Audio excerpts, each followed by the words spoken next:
Welcome to the Ricky Matthews Show from the Citizens Bank Studio. Hope you're having a great day. Listen, it's Singing River Health Talk Day. So in the second half of the show, we're going to be joined by somebody who's been on the show before, someone I had a terrific conversation with, Dr. Michael Fannin, who's a gynecological oncologist here on Coastal Mississippi at Singing River Health System. And we're going to talk about some of the screening that they're doing. I'm also going to mention a sunset on Cancer 5K and 1 mile run that's coming up on, October the 5th at Fort Walpole Park at Ocean Springs. I'll give you the details on that. And it's got extremely important, there's an extremely important reason they're raising this money, and I'll detail some of that for you as well. So Dr. Michael Fannin coming up in the second half of the show. In the first half, I'm thrilled to be joined by my friend Judy Young from Coastal Mississippi Tourism, and she's actually in Pass Christian as we speak. We'll talk about what she's up to these days and get an update from Coastal Mississippi. Judy, how you doing? I'm doing great. It's a beautiful day on the coast. So tell us where you are. I am in the Pass Christian Cat Island event space. It's a beautiful space. The corner of it looks out over the water and the marina. It's a good day. It is a good day. So, look, how are things going? What you hearing around Coastal Mississippi in terms of how we ended the summer months and, how things are as we speak? I know people are really gearing up for Cruisin the Coast now, so a lot of activity around that. But kind of give us your sense of things. Well, I think that we finished the summer really strong. The numbers that are coming in as far as lodging revenue, they're up significantly, 9%. Year to date over last year.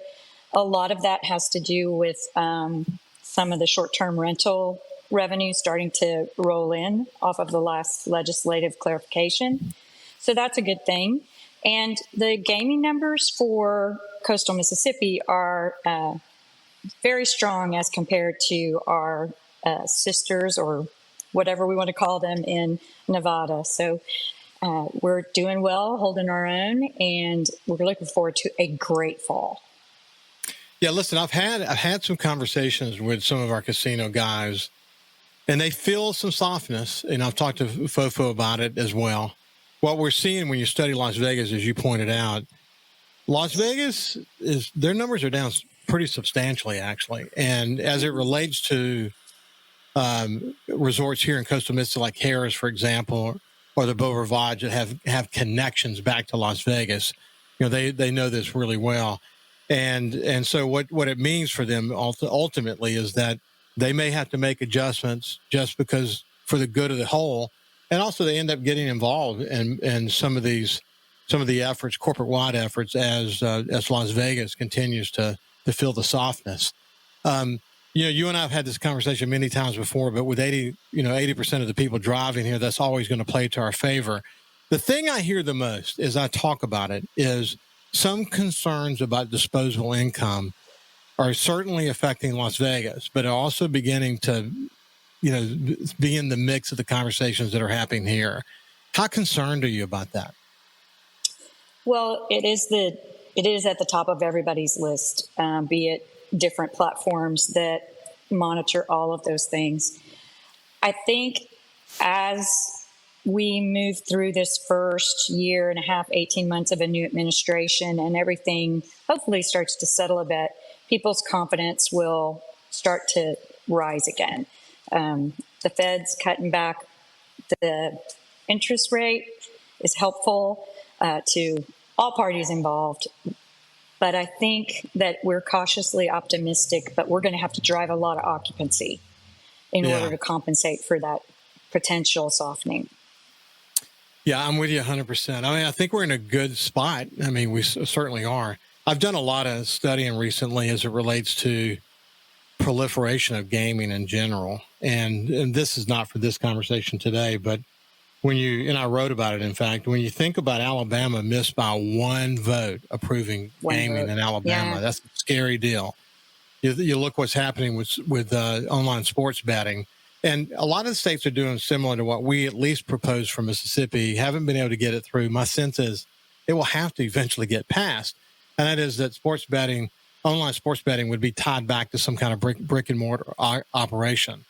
If we don't do that, then we're missing sort of a key element to what some of our competitors have. Now, that doesn't necessarily have a tourism impact, but I guess it maybe does too, because a patron that might have come, say, to Hollywood Casino before to do sports betting now doesn't have to leave Louisiana to do it, and so on. And somebody who might have driven down to the Beau Rivage to place a bet, might just find a state that benefits them to do it. So it's something we've got to think about. I constantly am aware that the growth that Las Vegas was able to get was mostly in non-gaming.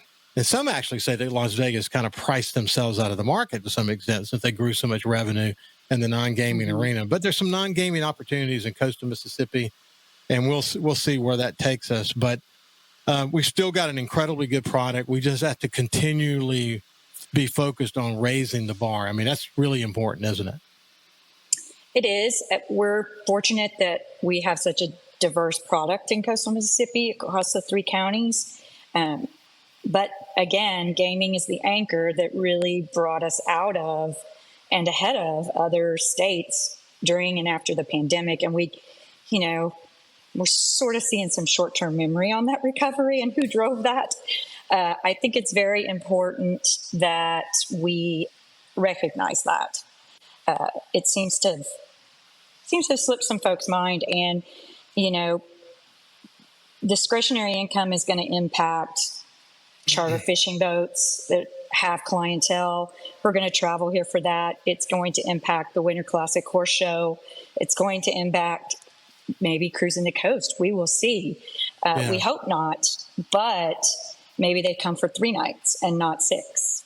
Yeah. Hopefully it's 6 nights. But again, the gaming industry is really, they're the big gorilla that's kind of making all boats rise, not only in coastal Mississippi, but the entire state for what gaming does for the state and the programs it supports, education, et cetera. Tourism is economic development, and we're going to have to recognize that and empower it. Well, look, we've had this conversation before. When you think about what coastal Mississippi, this regional tourism organization it's a marketing organization. That's what they do. And so if you think about the money you have available to you and you were to join that with the money that the casinos spend into a pie, what coastal Mississippi has in the scheme of the marketing dollars that are spent they pale in comparison. It's just a sliver of the pie. Yes. The bigger pie is you think about the charter service and the very targeted, very sophisticated marketing that's happening from each of the casinos. I mean, some of it we know about, some we don't know about. So they create some competitive advantage they use from their database. To me, that's the way to look at it, because then it helps put into perspective, holy mackerel, the amount of money that's being spent on this market. The lion's share of that money is being spent by the casinos, and we need them to be healthy. Now, the good news is they recognize they may be in the gaming business, but they're really in the marketing business. They're about bringing people here and being very sophisticated about how they do that. And if they're not healthy and they're not on their game, if that affects in any way the spending they have available to them for marketing, it's going to have carryover effect that we can't completely measure, but it's as real can be. There's a multiplier effect of what I'm talking about, and coastal Mississippi fits into the pie. What it enables you to do and what it forces you to do is to get extraordinarily aligned around how are you going to present coastal Mississippi as an entity. And you've done a really, really good job of that. I think given the marketing dollars you have available to you, you're getting a lot of bang for your buck, don't you think? I do. We have an exceptional staff and great partners. And we have definitely, I think, been punching above our weight, especially when it comes to earned media. We can't possibly be a full partner with the casinos, but if we do the right job for earned media, we can make a big jump in additional exposure above and beyond what we could possibly afford to buy. And so those all partner with paid advertising and paid marketing. But our public relations and communications efforts, I believe, I'm going to brag on them, they're pretty exceptional. I mean, we're in the, seven figures of earned media that position the coastal communities equitably as one destination. Yeah. And I sense the alignment there for sure. And we've got a product. We've definitely got a product to publish. As you mentioned, charter boat captains, I have them regularly on my other show, SuperTalk Outdoors, and the word from them is this is one of the best years they've had in a long time. That's good news. And part of it is they do a great job of treating customers supremely well. The fishing has been off the charts good. One of the best years in a very, very, maybe in some respects, maybe the best year ever. They haven't had big storms. Salinity's been high. The fishing has been great. And then I'll mention what Woody Bailey is reporting, as you well know, on the other side. When we continue our conversation after this break with Judy Young from Coastal Mississippi, we'll see you after this. Welcome back to the Ricky Matthews Show from the Citizens Bank Studio. We're talking to Judy Young from Coastal Mississippi Tourism.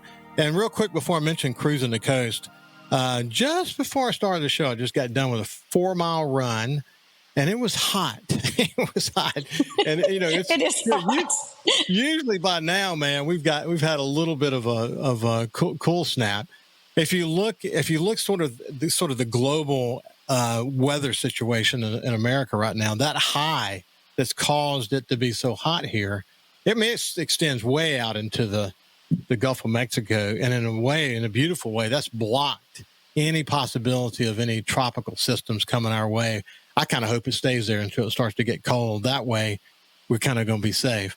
But at least for now, it looks like we're going to have good weather for Cruisin the Coast. And Woody was on a couple of weeks ago. He was ahead of actually the registrations for that same time last year, and he says maybe, just maybe, we'll have a record. Now, one of the things he said is that some people, thinking of this disposable income, some people may go to 2 shows a year. And if they're only going to be able to go to 1 show a year, they maybe, and it doesn't seem that they did, picked us instead of that other show. So let's hope that bears out. And really the impact could be still felt, the point that you were making. Instead of saying 3 or 4 days, they say 2 or 3 days. But we'll see how that all plays out. But the early readings on this are very positive, aren't they? They are. They're going very well. I actually was on the road and passed this one house that already has 12 cars in front of it. So it's early and they're coming. And of the $36 million that economic impact of cruising, at least $3 million of that occurs in the rest of the state. So I look forward to having all of those small locations thinking about Shady Acres, right? Yeah. They're going to stop there. They stop there every time. I'm sure they've already got their sign up. So it is a statewide event coming and going, and it impacts everyone. $36 million in 8 days. Yeah, really 4 concentrated days. That's a thing of beauty in October. Hey, let me tell you what else is a thing of beauty. It's interesting because when I had Woody on my show, I shared my most recent column where I've been urging us to come together as a region in some kind of alliance, economic development alliance that brings all the entities together on the big stuff, not to do the work that the current economic development folks are doing, but when a project involves multi-county, to have one entity to be able to deal with it does the legwork of the jigsaw puzzle of organizations. And then also we need to be much more aggressive. I actually read the column. When I got done, Woody said, I can't agree more. And then we ended up having a conversation about, in an interesting way, just like Coastal Mississippi Tourism, I might add, in an interesting way, Woody's practicing that today. Literally every single city is involved in Cruisin the Coast. Every county is involved. Even Diamond Head is involved. When you think about what's happened as a result of this, when I talk to the mayors, for example, the pride associated with bringing Cruisin into their community, the pride is like off the charts. I mean, they love it. In fact, they're not able to go to other cities because they're walking around their city, shaking hands and enjoying people being there. And whether it's Moss Point or Pascagoula or Ocean Springs, all the way over to Waveland, the pride is immense. And I love this phenomenon that has occurred, and that is that people who've been involved in cruising over the years, they end up kind of marrying to a specific city. Now, they'll go ahead and cruise from there, but that will be their base station. So maybe they tried the year before Ocean Springs and it was a little bit too many people there. Maybe they tried moving over to Moss Point or Pascagoula and they liked it. So now they're going to make that their base station. So in this beautiful way, it's spread out the cruising. And unlike other cruising events, you well know, they don't actually cruise. They all go to this big thing and they just sit and ooh and ah of the cars. But this one, the phenomena of cruising and getting married to cities is a really beautiful thing. It is the ultimate showcase of coastal Mississippi, isn't it? It is. It exposes the very best, which is our people. So every city has its own flavor, but the consistency is the hospitality and the welcome and the pride, and of course the great food and the great entertainment. So it's to have that be consistent for that many days across 62 miles in 3 counties, and all of the jurisdictions cooperating and I like to say playing nice. It's exceptional. I am always stunned and in awe. And of course, my husband has his favorite spot, and then I have a spot, and then my daughter comes in for it. She and her fiance have a spot. So I just give I'm like, here, take the Jeep, go here. I'm going to my spot, and y'all have a good time.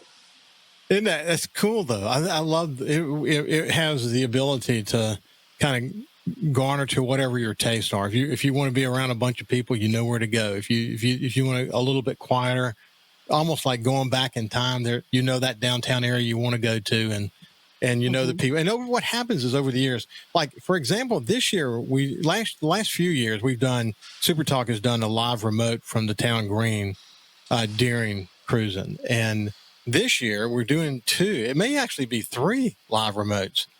But I love doing it. I love doing it because it gives me a chance to kind of meet people and see what they're up to and talk to some of these people that are coming in from out of town. And it is a huge reunion, man. I mean, somebody from Michigan might have become friends with somebody from California. And now for the past 5 or 10 years, they've all come back and had their little reunion together. And the only way they met each other was at Cruisin. And so these things that keep people coming back, the pride in their cars, the love of our community, the opportunity to drive down our beautiful scenic drives. I'll sound like a broken record, but the showcasing opportunity is unbelievable.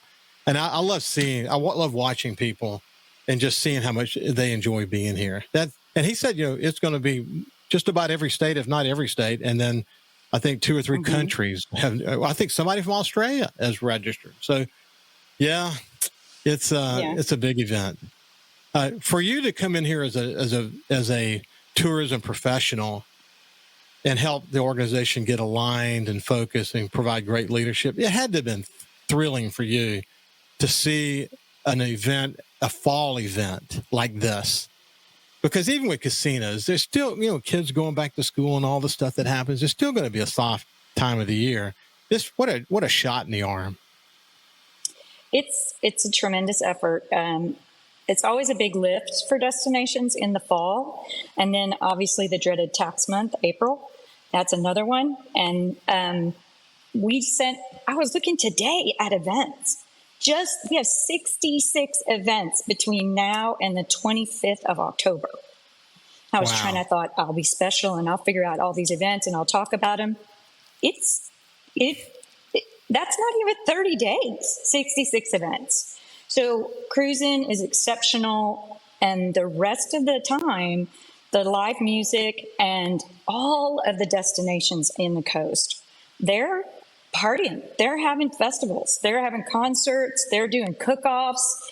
It just blows me away. Alabama, Rascal Flats. I know. It's a big lift, and everybody seems to be making it at the same time. So a lot of folks are like, well, we're not one coast. Well, I'm not sure where they are, but from my perspective, we are one coast. And the one coast has no problem putting on festivals and making it happen, especially in the shoulder season. They don't see it as competitive. They buy into the reality that if we can get this tide to rise, it's going to help us all. I mean, that's what regional thinking's all about. I mean, it's not either or. It's about all of us doing it together and being excited. I know, and this is not for you, but on this economic thing that I've been pressing on, we're too piecemeal when there are multi-county projects that have to happen, and we're really not thinking big enough about the big stuff like advanced manufacturing that we could draw here, et cetera. I think we could learn from what Coastal Mississippi has learned over the years, and I think we could definitely learn from what Cruisin the Coast has learned over the years. We can have our cake and eat it too. Some people are actually concerned, which is unfortunate, but I know this to be a fact. They're concerned about competitors. I hate when people say that, but the successful communities don't worry about things like that. I mean, people are going to have those concerns, but it doesn't stop you from pressing forward and trying to do what's best for the community. That is for sure. Hey, listen, we got less than 2 minutes left. Any closing thoughts, anything specific you wanted to make sure you said today? I do. Based on a lot of research, because I'm kind of a data geek, on a month-long period, we captured 32,000 IP addresses on phones. And I just wanted to remind everyone that they are in tourism and that they benefit from tourism. During peak season, 49% at a minimum revenue is spent from tourists at restaurants. So reminding what brought us out of the pandemic, today, half of the restaurants would be gone if it wasn't for the tourism dollar. In addition, it supports 27,000 jobs for our friends and neighbors who then pay for gas and groceries and doctors and dentists. And while you may not think that you benefit from that, your property taxes have been extraordinarily low and have not been raised because of the impact primarily that gaming has on municipalities and tourism. Yeah. So we're all in tourism, and we need to all put our best foot forward and keep Mississippi clean. Remember that when you try to litter, for sure remember that. And remember that you see somebody from outside the area, smile at them. Don't get mad at them. Smile at them. We want them to come back. Judy, it's been a pleasure to spend some time with you, my friend.